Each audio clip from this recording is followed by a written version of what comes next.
Tales from the top flight. Let's go over to Chris, our friend on the Costas. Chris, you lovely, lovely man. How you doing tonight, baby? I'm good, mate. How are you? All the better for speaking to you. You've come indoors for the first time ever, Chris. What's going on? I know. It's very disappointing. It's hammering it down with rain out there. That can't be right. Really? Well, it's the one day a year. The one day a year they get rain. You haven't got a brolly, Chris? No, funnily enough, not much need for one out here unless you're trying to protect yourself from the sun. I'm sick with jealousy. OK, Chris, lots to talk about, lots to get through. Let's start with Swansea Palace. Swansea Palace, yeah, at the risk of sounding like a broken record, I think Pardew's completely done for now. Despite his claims that the Palace don't concede from set pieces, Alan, you concede from set pieces pretty much every 10 minutes from what I could see at the weekend. Swansea clearly really didn't know what to do when they found themselves in the lead and completely panicked. But then I think the Palace sort of players thought, hang on a minute, if we win this, there's every chance Pardew might stick around till the transfer window. So maybe we'll do the mannequin challenge for the remainder of injury time.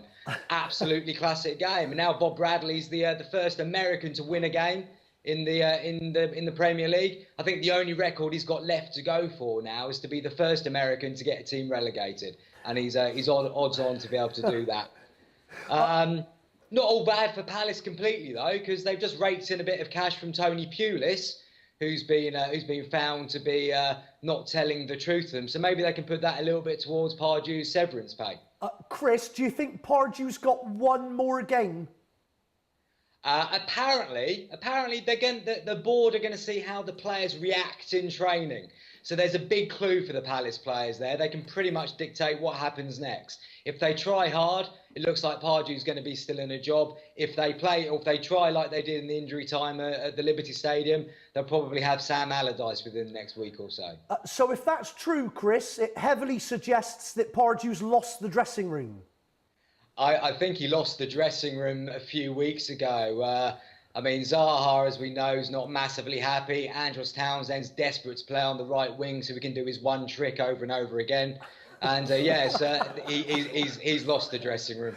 OK, let's move on to Chelsea, who ended Tottenham's unbeaten run. Lovely that. Yeah. I mean, Conte, he's been declared this tactical genius for switching to the formation that he successfully used for 3 years at Juventus and then for Italy in the European Championships as well. But if it wasn't for Victor Moses, I think the question is how well would this tactic be actually working? I mean, as Jamie Redknapp called him, that young English hopeful's got to be a chance of being in Southgate's squad next week. He's playing absolutely superbly, so well. Barcelona are scouring the world for a new right-back. They can't get Bellerin now because he signed a new contract. They've decided Glenn Johnson might not be quite up to scratch. But Victor Moses, he's played 9 games there. He's definitely the man for Barca now. And Spurs not having a good time of it at all at the moment, Chris. Out of the Champions League, their unbeaten run has ended. Yeah, it's not good for Spurs. Pochettino actually took a leaf out of Jose's book at Stamford Bridge by asking the Chelsea bench maybe to keep it down a little bit after they took the lead. So it's nice to see these managers are becoming quite sensitive souls. Pochettino, though, has done one thing right in the last 24 hours. He's realised that maybe buying Sissoko wasn't the greatest idea of the summer. He's sort of suggested that when you buy a player, you expect him to be the player that you buy. And it turns out that Sissoko isn't the player that you thought he was. I think Mike Ashley and quite a few of the Newcastle fans are absolutely wetting themselves with laughter at this. And Everton are quite relieved they dodged that bullet as well.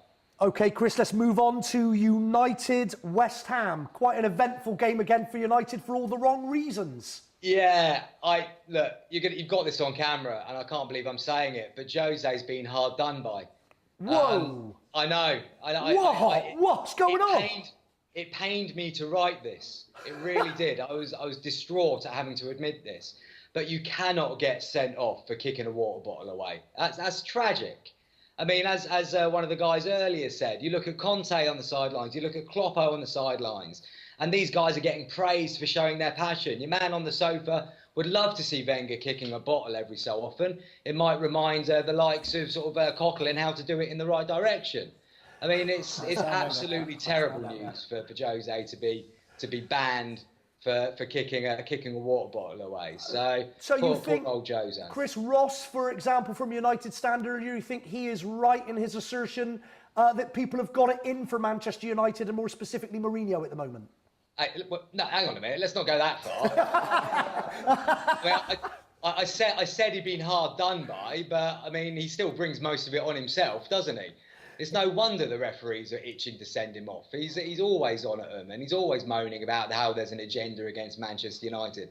Ferguson created the most ultimate siege mentality at United, and he was a master of it. Yeah. Mourinho is using tricks far too early in his time. It took Fergie 6 years to build a siege mentality at United. Mourinho's trying to do things this way far too soon, and as we've said before, he's already on about page 17 of his manual, when really he's normally on about page 2. So, no, I've got no sympathy for Jose other than that one moment at the weekend. OK, we've got Jermaine, our Arsenal fan, on the line green sofa, Chris, so let's move on to Arsenal-Bournemouth.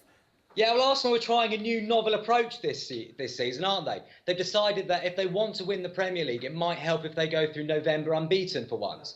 And fair play, it seems to have worked. But it's great to see that somebody's finally worked out how to get the best out of Theo Walcott. It's not Wenger before you think he's finally worked out how to manage the guy. It's his missus. She's basically promised him a Nespresso machine if he scores 10 goals before Christmas. Brilliant. Forget brilliant. Bonuses, forget international call-ups. All he wants is a decent coffee. If Wenger had known this years ago, Arsenal might have a few titles on the board. So, on a promise of a Nespresso coffee machine at Christmas time, it's completely transformed Theo Walcott's game. Definitely. And to be fair to Theo's missus, it's the only promise he's going to be on before Christmas because she's just given birth. So, well, there you go. Cheeky Chris Darwin. But positive times for Arsenal, though, Chris. 5 points from their November games. They would have taken that at the start of the season, wouldn't they? They would have done, but let's not get too carried away. They're still sitting, surprise, surprise, in 4th place. But they played well, but so much relies on Sanchez. I mean, if he doesn't perform, then Arsenal have got a few problems. It's great to see Arsenal giving it a go, but realistically, as most people are saying, it's the 3 above them that are in the race for the title. OK, Chris, you lovely man. We'll have to leave it there for now. Always a pleasure. We love you, Chris Darwin. Speak to you next week, brother. See you next week. See you next week, you lovely man. That's Chris. That's another Tales from the Top Flight. Subscribe. Tales from the Top Flight.